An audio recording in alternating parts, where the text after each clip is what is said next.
monitorando, certamente não voltará a mesma pessoa. Ninguém volta o mesmo de uma jornada tão longa. 120 anos de história, 15 anos de estrada para um retorno.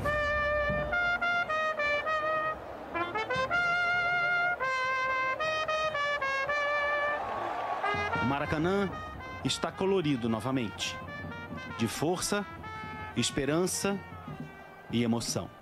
Fala, empresário e empresária, seja muito bem-vindo a mais um vídeo aqui no canal.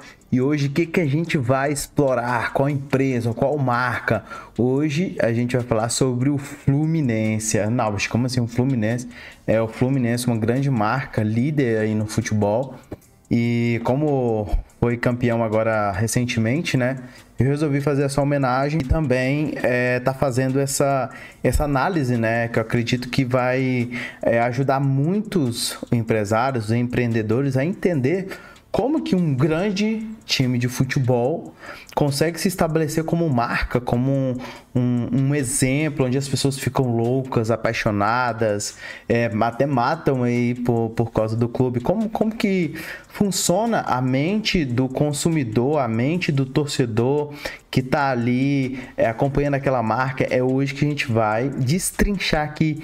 E como que você pode pegar isso e você trazer para o contexto do seu negócio e você aplicar para também os seus clientes se tornarem torcedores da sua marca, se tornarem entusiastas da sua marca, da sua empresa e tudo mais.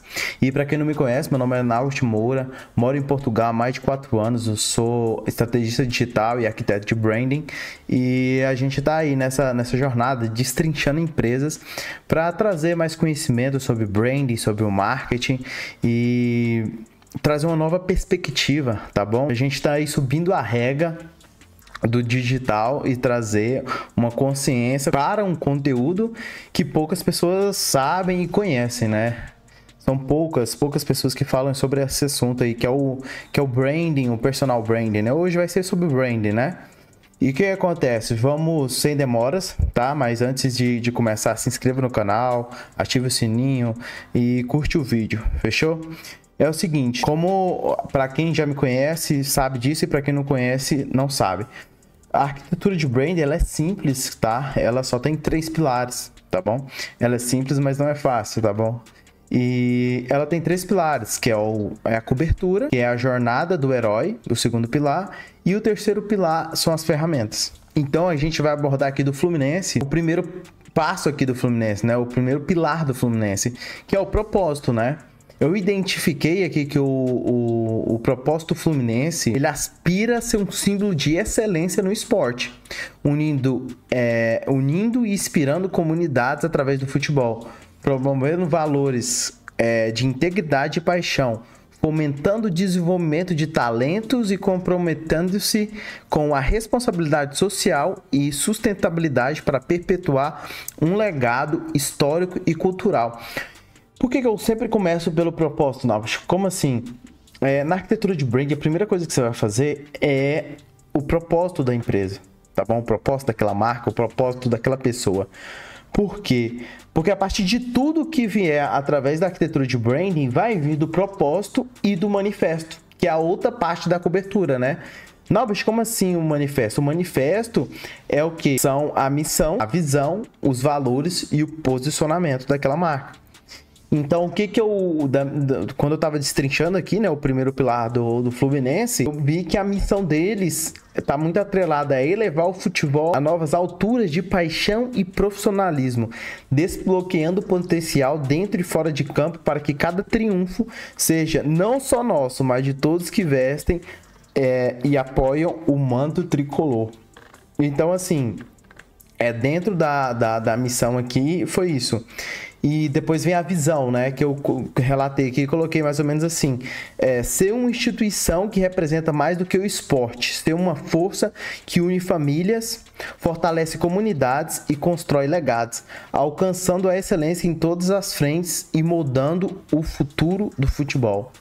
Daí valores. Nosso compromisso é com a integridade. o respeito, a paixão, a inovação, agindo sempre para nutrir o talento, promover a igualdade e dar back à comunidade, que é a razão da nossa existência.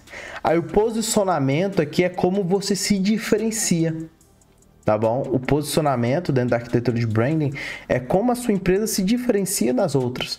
Daí o Fluminense eu coloquei que é tipo assim, nós diferenciamos pela nossa história rica, pela nossa abordagem ao esporte, pela nossa relação íntima com os torcedores. O Fluminense não é apenas um clube, é uma experiência que se sobrepõe, um lar para aqueles que veem no futebol a essência da vida. Então, assim, se torna uma coisa muito... Aí você me fala, não, é uma coisa muito mística, essa questão do propósito, do manifesto, mas tem que ser uma coisa muito forte, entendeu? Porque senão as pessoas não vão seguir. Se a sua empresa não tem um propósito e um manifesto bem claro, não é aquele que tem várias pessoas que falam, já fiz meu propósito, missão, visão, valores, posicionamento, já fiz, aí ela guarda na gaveta e deixa aquilo lá. Não é assim que funciona. Se você não tiver isso daqui, tanto quanto os seus consumidores, a sua empresa, aquelas pessoas que vão estar comprando os seus produtos, tanto quanto na organização interna. Dentro da sua empresa, a organização, a cultura da sua empresa, ela não vai estar correta. Por quê? Porque você tem os seus valores, a missão, visão, os valores, posicionamento, cara, só tentar guardar na gaveta do seu escritório ou na gaveta da sua casa, tanto faz. Então, assim, a coisa mais importante para uma marca, para um personal brand, para uma marca pessoal, é o propósito manifesto. E a arquitetura de branding, você tem que entender que ela é construída do teto. Ela é construída do teto. Começa do teto e tudo que você fizer tem que ser embaixo daquele teto, daquela arquitetura, entendeu ou não? Tem que ser toda aquela construção tem que ser debaixo do teto. É diferente do que você construir uma casa, né? Você começa das fundações e vai subindo. A arquitetura de branding não. Você começa do teto e tudo que vier embaixo do propósito tem que estar alinhado. Então, assim, depois disso, né? Depois que você constrói o propósito, o manifesto, não estou dizendo que o Fluminense ele já começou com isso bem claro, que ele tem clareza. Mas aqui, como eu digo, são coisas que as empresas, marcas, times de futebol, igreja, são coisas que mexem com a psicologia humana, que mexe com o comportamento do consumidor, mas que muitas pessoas não têm noção. Você que é empresário, você que é empreendedor, você não tem noção, às vezes, do que é utilizado por trás, às vezes intencionalmente ou não intencionalmente, às vezes na política também, para manipular massas. Então, assim, isso aqui eu estou trazendo clareza e você utilize da melhor forma para você poder trazer valor ao mundo, trazer valor aos seus produtos, aos seus serviços e tudo mais.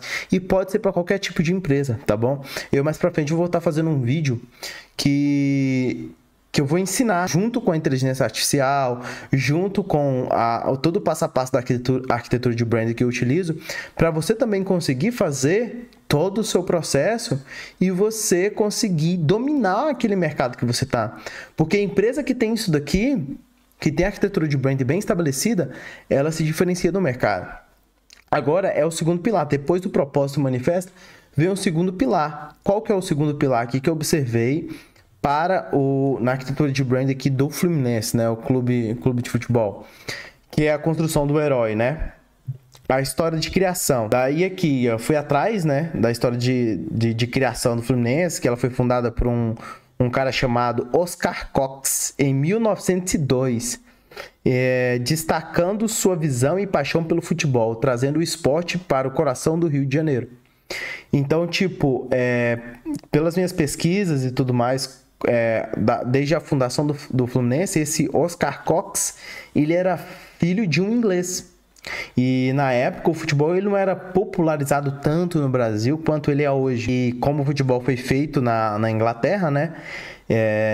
Esse filho desse inglês foi um dos responsáveis a trazer essa popularização do futebol no Brasil através da criação do Fluminense. Entendeu? Então, assim, a partir dessa questão do Fluminense, a gente consegue entender a história de criação. Você está contando a história de criação da sua empresa? Você está contando a sua história de criação Quais são as histórias que você tem com a sua família, a história de criação ali daquilo que fez você como empresário, quem você é hoje, aquilo que você faz hoje. Qual que é essa história de criação? Você tem contado no seu site, nas suas redes sociais? Tem contado a sua história de criação ou não? Isso aqui conecta muito, tá bom? Depois da história de criação vem o quê? Vem a história da causa, tá bom? Vem a história da causa. E o que eu coloquei aqui na história da causa, né, do Fluminense? Ó, abordar o pioneirismo no Fluminense, construindo o primeiro estádio de cimento da América Latina e como ele se tornou um palco de eventos esportivos históricos. Já parou para pensar? A história da causa, né? Primeiro a história da criação, depois a história da causa. O Fluminense foi responsável pelo primeiro estádio de cimento da América Latina. E também do desenvolvimento do esporte, não só com as suas equipes profissionais, mas também por meio de suas categorias de base e ações comunitárias. Daí, depois vem a história de criação, vem a história da causa, depois vem o storytelling. O que é o storytelling aqui do Fluminense, né? É as dificuldades, né, de um novo clube, a ascensão, conquistas e títulos importantes, os heróis, jogadores lendários, momentos icônicos, que você tem que estar contando. Você tem que trazer a história à tona, depois você tem que explicar a causa daquela história, por que aquilo aconteceu, e depois tem que ficar contando constantemente. E vem o último passo, que seja um pouco mais complexo, né? Que o Fluminense provavelmente conseguiu isso, é imortalizar a sua história. Mas isso é um assunto para um outro vídeo. Aí esse storytelling ele tá muito associado a isso. E tipo, o Fluminense tá o tempo todo, se você for olhar lá no estádio, qualquer clube, não só do Fluminense, né? Mas você vai ver lá os troféus, né? Se você for, por exemplo, quando eu jogava, eu fui jogar um campeonato lá em São Paulo, e a gente foi lá no estádio do Santos, e a gente via todos os troféus do Pelé, do Neymar, da galera toda lá que foi campeão no Santos. Então, tipo, ele tá ali contando a história, entendeu ou não? Como que você tá contando a história da sua empresa? Você está imortalizando ela, não só da sua empresa, mas que se for marca pessoal, como você está contando a sua história? Você está contando da forma com que as pessoas veem interessante o lado. Às vezes você acha minha história não é tão importante, mas talvez uma experiência que você conta da sua infância ou de um desafio que você superou, você possa influenciar as pessoas a superar os próprios desafios dela e elas também retribuírem através de se tornando seus clientes. Entendeu? Através de aderir os seus produtos e a sua marca. Você começa a entender como que a história é tão importante. Por exemplo, a Bíblia é um livro cheio de histórias que aconteceu lá no passado e que eles imortalizaram essa história dentro de um livro sagrado. Percebe ou não? Então, assim, a história da sua empresa, a história da sua marca, a sua história pessoal é muito importante e ela vale muito. E as pessoas vão pagar caro para isso. Depois, né, dentro do segundo pilar, né, do primeiro pilar tem dois tijolinhos, né, que é da cobertura, que é o propósito e o manifesto. Já dentro do segundo pilar, que é a construção do herói, que é a construção da narrativa, ela tem 25 elementos. Eu não encontrei, não acho que o Fluminense tenha todos os 25, mas ele tem vários, tá? Esse da questão do storytelling aqui já é um dos elementos da criação de narrativa no segundo pilar. Daí o que acontece? Outra narrativa que eu encontrei aqui, que é muito importante, um dos elementos dentro da arquitetura de branding, que é o mantra. O que são o mantra? O mantra, ele serve para ou colocar alguma coisa na mente do seu consumidor / audiência, ou tirar alguma coisa da mente do seu consumidor / audiência. Por quê? O mantra, ele é diferente do slogan. Muitas pessoas confundem o mantra e o slogan. O slogan, ele serve para resumir o que sua marca inteiramente significa. Para que o mantra serve? O mantra, ele serve para aquilo que eu te falei, que é colocar alguma coisa na mente da sua audiência ou tirar alguma coisa na mente da sua audiência. Entendeu ou não? Para isso serve o mantra. Então, o Fluminense, ele, ao longo da história, teve diversos mantras, não tinha um slogan claro, mas um mantra que teve muito claro, né, durante uma campanha que o Fluminense fez em 2009, que ele estava prestes a rebaixar, tá na fase de rebaixamento. O que aconteceu? Os jogadores teve uma arrancada assim, o time teve uma arrancada gigantesca e ele conseguiu vencer vários jogos e conseguiu escapar do rebaixamento, vários jogos seguidos. Então, o time ficou apelidado como time de guerreiros, porque era praticamente impossível eles escaparem do rebaixamento. Então, assim, isso é um mantra, né, que insere na mente da audiência que é o quê? É um time de guerreiros. Quem tá no Fluminense é um time de guerreiros. Entendeu? Então, assim, isso ganhou força e ganhou popularização. Outro elemento que eu acho que, para mim, um dos elementos mais interessantes da arquitetura de branding, que é a lei dos grandes números. E poucas pessoas sabem utilizar isso de forma correta e de forma intencional. Que é você mostrar não só os melhores números que você tem, mas as suas melhores conquistas do melhor ângulo possível, entendeu? E o Fluminense ele tem uma coisa muito interessante, que é a Taça Olímpica, que é considerada como se fosse o Prêmio Nobel dos esportes, e é o único clube da América a possuí-lo. Para você ver, é uma lei dos grandes números. É o único clube da América Latina a ter essa taça olímpica. Então, assim, nas suas redes sociais, na sua empresa, quando você vai falar dos seus feitos, você está utilizando, não olhando, mas trazendo da melhor forma possível, do melhor ângulo possível, as suas conquistas, os seus números, aquilo que você enxerga a sua empresa? Você está fazendo da melhor forma? Está fazendo sentido ou não? Então, assim, o Fluminense tem isso. Tem essa questão que se destaca dos outros clubes de futebol, né? E um outro aspecto aqui, né, que tem dentro da arquitetura de branding do Fluminense, que são os arquétipos, né? Os arquétipos que são símbolos do inconsciente, que o psicólogo Carl Jung, né, um dos pais aí da psicologia, juntamente com Freud, descobriu, né, que tem 12 arquétipos. E geralmente uma entidade, um clube, uma pessoa, ela só pode utilizar 3 arquétipos, tá bom? 3 arquétipos, que é um como principal e 2 como auxiliares. E o que eu observei aqui dentro do Fluminense, né? Quais arquétipos ele utiliza, né? Eu percebi que o arquétipo principal do Fluminense é o arquétipo do herói, né?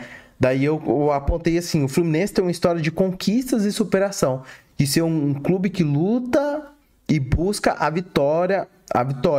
Como herói, a marca representaria resiliência, coragem e a busca constante por excelência. Essa narrativa se alinha com a ideia de um clube que está sempre lutando para salvar e elevar seu nome, seja no cenário nacional ou internacional. Daí, como auxiliar, o que eu percebi que o Fluminense tem aqui? Ele tem o arquétipo do sábio, né? Como é um clube muito tradicional, de muitas histórias, o Fluminense pode ser visto como uma fonte de sabedoria e conhecimento dentro do futebol. Daí, esse arquétipo, ele valoriza a inteligência, tá bom? A sabedoria, a estratégia dentro e fora de campo e na formação de talentos nas suas categorias de base. E um outro arquétipo auxiliar que ele pode ter é o do governante, né?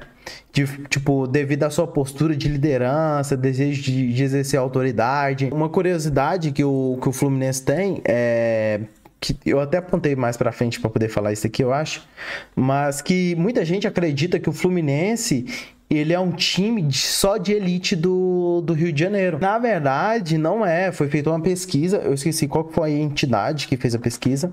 Não sei se foi o Datafolha, salvo engano. E foi feita essa pesquisa de que, na verdade, não. Que o Fluminense não era da elite do Rio de Janeiro, era da classe média. Entendeu? Não. Era da parte da classe média do Rio de Janeiro.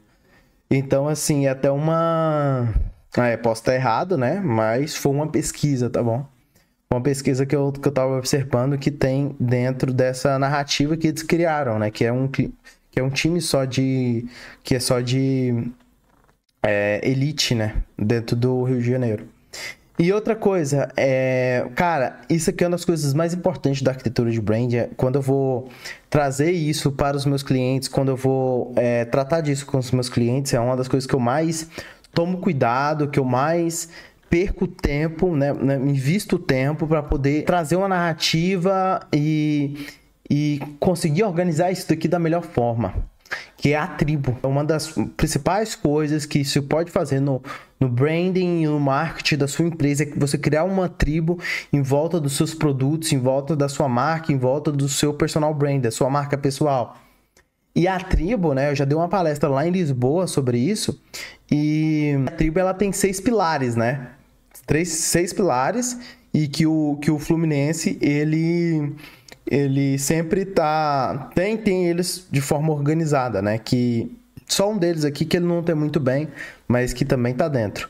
Que é, você criar uma tribo, tá bom? Para sua empresa. Você precisa de organização, você precisa de hierarquia, você precisa de gamificação, você precisa de dialeto, palavras secretas e ponto físico.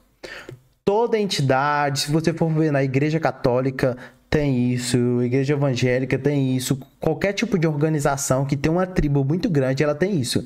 Tem organização, hierarquia, gamificação, dialeto, palavras secretas e ponto físico. E o Fluminense é isso. O Fluminense é uma empresa, é uma entidade, né, sem fins lucrativos. Não é uma SAF, por exemplo, como é o Botafogo hoje em dia, mas que movimenta muito dinheiro e tudo mais, mas é uma entidade organizada, tá bom? É uma entidade organizada. Outra coisa, tem hierarquia. Não tem hierarquia lá, o presidente, tem a equipe técnica, tem a equipe de direção, tem a equipe de limpeza, tem os jogadores, entendeu? Tem toda uma hierarquia ali dentro do clube, percebe ou não? Tem hierarquia dentro lá. E se você for ver entre os torcedores, tem aquele torcedor que é o normal, que paga o ingresso e vai no estádio, tem um sócio torcedor e tem outras categorias também, que é a hierarquia também. Isso aqui é interessante, que você pode utilizar tanto quanto para dentro da sua empresa, tanto quanto para fora, né, com a sua tribo, né? Outra coisa que é importante é a gamificação. Como eu observei no Fluminense, é que a gamificação pode ser vista nas atividades promocionais e de engajamentos do clube, que muitas das vezes incluem competições, premiações e sistema de recompensa para os torcedores, como programa de fidelidade e atividades interativas nas redes sociais. Outra coisa é o dialeto, né? O dialeto, que os torcedores usam um léxico próprio que inclui gírias, cânticos e termos que são únicos para a comunidade tricolor. Essa linguagem comum fortalece o senso de identidade e exclusividade entre seus membros. Daí, depois disso, vem o que? Vem as palavras secretas, que as palavras secretas têm... Embora palavras secretas possam não ser literalmente secretas, a tribo do Fluminense tem expressões e cânticos que são conhecidos principalmente entre os torcedores e que ressoam com a história e cultura do clube. Essa palavra das palavras secretas não é muito específica, né? Para você ver, não é uma coisa tão forte dentro do Fluminense. Vou te dar um exemplo de palavras secretas, né? Por exemplo, se você for dentro de uma igreja, lá vai ter palavras que só as pessoas que estão lá dentro vão entender, entendeu? Então, assim, mas dentro do clube também tem algumas coisas lá que só quem tá na tribo ali vai entender. Outra coisa é um ponto físico, né? Ponto físico, o Fluminense tem um Maracanã, tem que é a sede em Laranjeiras, e são pontos de reuniões sagrados. Então, assim, você vê que ele segue toda a questão aqui para você poder criar uma tribo. E você precisa disso daqui na sua empresa. Você precisa dessa base aqui para poder criar a sua empresa. Faz sentido ou não? criar essa hierarquia entre os seus consumidores dos seus produtos. Isso aqui é muito poderoso. Isso aqui é muito poderoso. Eu tava destrinchando aqui, trazendo isso aqui, você... Caramba, se você não estiver explodindo a mente agora, você não vai explodir a mente com mais nada. Outra coisa que é muito importante dentro da arquitetura de brand, e não necessariamente você precisa atacar alguma pessoa ou você pegar um inimigo específico, mas você precisa, dentro da sua arquitetura de brand, você precisa ter um inimigo. Você tem que estar lutando contra alguma coisa, você tem que estar combatendo alguma coisa. Por quê? Porque se você não tiver um inimigo, não tem o porquê daquela comunidade se unir para poder tentar derrotar o inimigo. E um detalhe, o inimigo, ele precisa ser maior do que o líder, né? Ou aquela marca e tudo mais. Então, assim, dentro do futebol, os maiores inimigos aí do Fluminense é o Flamengo, o Botafogo, entendeu? São os adversários aí. Então, assim, é um outro elemento muito importante dentro da arquitetura de branding, tá bom? Que tá dentro ainda do segundo pilar. Estamos no segundo pilar ainda, tá bom? E essa aqui também é o que eu acho muito interessante, que, cara, se você não estiver utilizando isso daqui, você está perdendo muito cliente, você está perdendo muito dinheiro dentro do seu bolso, que é utilizar os 7 pecados capitais para gerar essa atração, eletrificar a mente das pessoas, porque o ser humano gosta do que é o proibido. Não que você tenha que pensar no contexto religioso e tudo mais, não, mas no contexto de eletrificação de mente, de persuasão, isso aqui vai ajudar muito, tanto quanto a sua marca pessoal, do branding pessoal, tanto da sua empresa, vai te ajudar. E muitas empresas utilizam isso por trás, de forma intencional ou não intencional, tá bom? Que tem empresas que têm sucesso. Então, eu percebi alguns pecados capitais, assim, e tem algumas coisas que tem aqui no Fluminense que, consequentemente, vai ter para outros clubes de futebol também. Entendeu? Não? Porque são entidades muito semelhantes. Mas para você ver que todo sistema ou entidade de sucesso, ela tem um padrão. Não é uma coisa jogada, não é uma coisa que teve sucesso da noite para o dia. É uma coisa que tem um padrão e que você pode pegar esse padrão e colocar na sua empresa. Faz sentido ou não? Então, assim, um dos pecados capitais que eu percebi que o Fluminense utiliza por trás, não estou falando que é de forma intencional, mas que tem, um deles é a inveja, que é o pecado capital da cobiça, né? Que aí eu apontei assim, a rivalidade pode gerar inveja entre os torcedores de diferentes clubes, especialmente quando um time está desfrutando de mais sucesso que o outro. Daí outro pecado capital que tem também aqui dentro da arquitetura de branding do Fluminense é o da gula, né? Que é o pecado capital do excesso. Relaciona-se com a sede de mais vitórias e sucesso. O Fluminense pode explorar isso, mantendo os torcedores ansiosos por mais conquistas e relembrando constantemente os triunfos do passado. Outro pecado capital interessantíssimo que a gente pode colocar por trás que o Fluminense utiliza por trás da arquitetura de branding. Outro pecado capital que eles utilizam é da avareza. A ganância, né? Que aí eu apontei assim, ó. Isso pode ser canalizado através do desejo dos torcedores por exclusividade, como acesso a produtos limitados, por exemplo, de camisas limitadas e tudo mais. E experiências únicas ou assentos premium nos jogos, que é outro pecado capital que utiliza. Outro pecado capital, que esse aqui a maioria dos clubes utilizam, né? Os clubes que têm sucesso, que é o pecado capital da soberba, né? Que é do orgulho. O orgulho de ser um torcedor do Fluminense é algo que o clube certamente cultiva, celebrando sua rica história, sua tradição e seus valores. Então, o orgulho, eu sou fluminense, esse é um dos grandes motivos pelo qual o futebol movimenta tanto dinheiro, movimenta tanta massa de pessoas, por conta disso daqui, por conta de um pecado capital que está por trás daquela marca. Que é o quê? O pecado capital da soberba, do orgulho. Eu sou Fluminense, eu sou Botafogo, eu sou Flamengo. E eu não apontei aqui, na verdade eu apontei, só que eu não apontei dessa forma que eu vou falar. Que outro pecado capital também que tem dentro do futebol, e o Fluminense também utiliza isso, né? Os torcedores utilizam isso, que é o pecado capital da ira, né? Embora geralmente visto como negativo, a ira pode ser canalizada de forma mais ou menos positiva, né? Que é assim, os torcedores, dentro de um estádio de futebol, é o único lugar onde o torcedor, a pessoa que tá ali, pode xingar outra pessoa, o juiz, o jogador e tudo mais, e não ser retalhado por isso. Hoje o mundo cada vez mais complexo do jeito que tá. Se você xinga um cara ali na rua, você pode ser facilmente morto e tudo mais. Mas dentro ali do estádio de futebol, você xinga juiz, você xinga jogador, você extravasa e tudo mais, e não vai te acontecer nada. Então, assim, esse é um outro pecado da ira que tá por trás não só do Fluminense, mas também do futebol. Outra coisa aqui interessante que é dentro do segundo pilar ainda, tá bom? E olha, você vai falar, nossa, Naubas, que tamanho de coisa.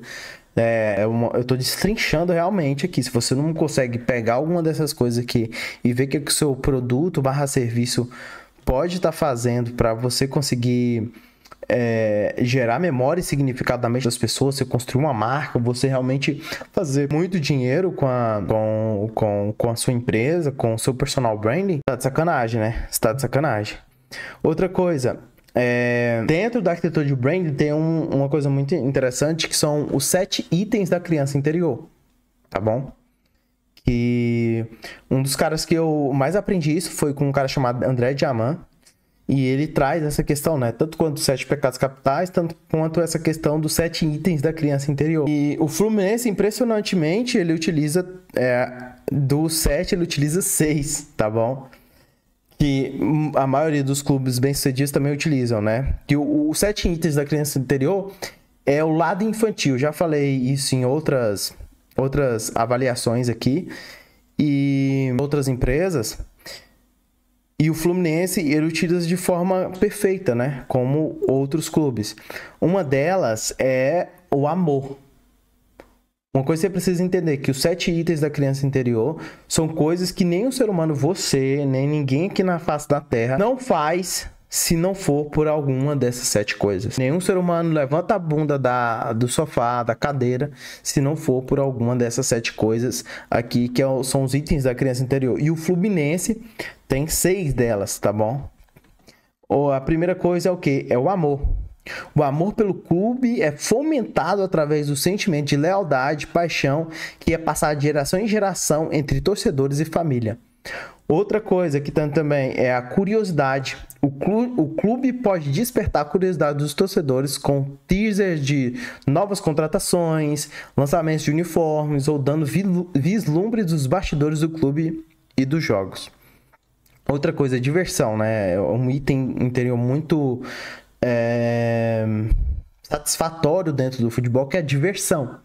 Você não faz uma coisa se não for divertido, tá bom? É a experiência de assistir jogos, participar de eventos, se engajar com outras atividades oferecidas pelo Fluminense, pode ser uma fonte de diversão e alegria para os torcedores. Outra coisa, liberdade, é um outro item da criança interior, que é o futebol em si é um escape, uma forma de liberdade das preocupações diárias. Torcer para o Fluminense permite que os fãs se sintam livres de suas rotinas e vivenciem a emoção do jogo. Percebe? Outro item da criança interior. Você está utilizando isso na sua empresa? Para de ser manipulado. Para de ser persuadido. E comece a utilizar isso nas suas empresas, na sua comunicação, do seu brand, do seu marketing.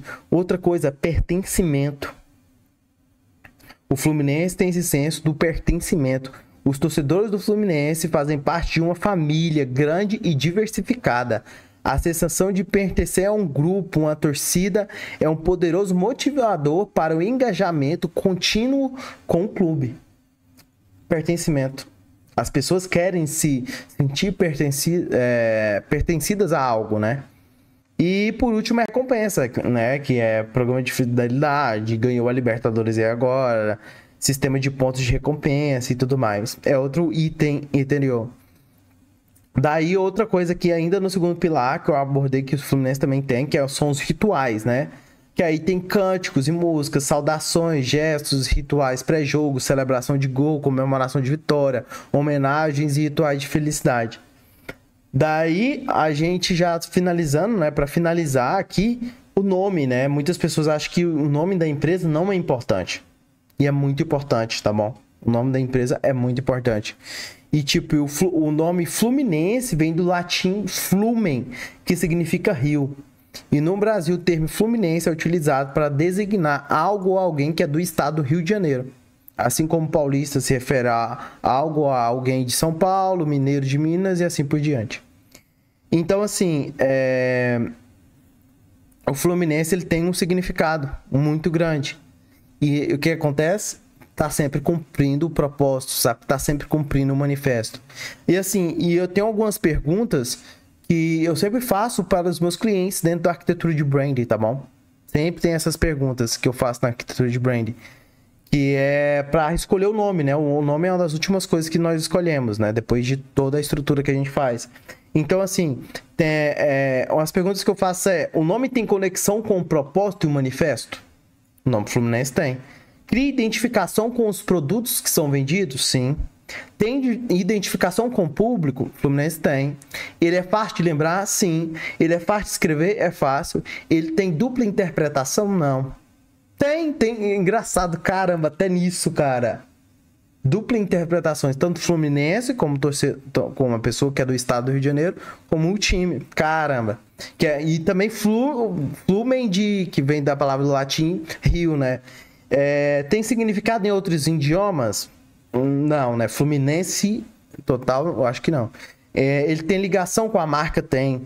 Ele tem diferenciação? Tem. E aí isso é uma outra questão, né? Que é muito importante, que muitas pessoas não se atentam, né? Quando ela vai escolher o nome. Se está registrado ou não no INPI, que é o registro de marcas, né? Que você precisa fazer quando você está abrindo sua empresa, tá bom? Isso aqui é extremamente importante. Daí, por último, aqui dentro do segundo pilar, tá bom? Pra gente finalizar o segundo pilar, da identidade visual, né? Que é que o Fluminense tem aqui a identidade visual, que muitas pessoas não sabem, mas a identidade visual do Fluminense, por conta do seu fundador, ela foi inspirada nas cores do Flamengo, que na época parecia que o Flamengo já existia, tá bom? Já existia.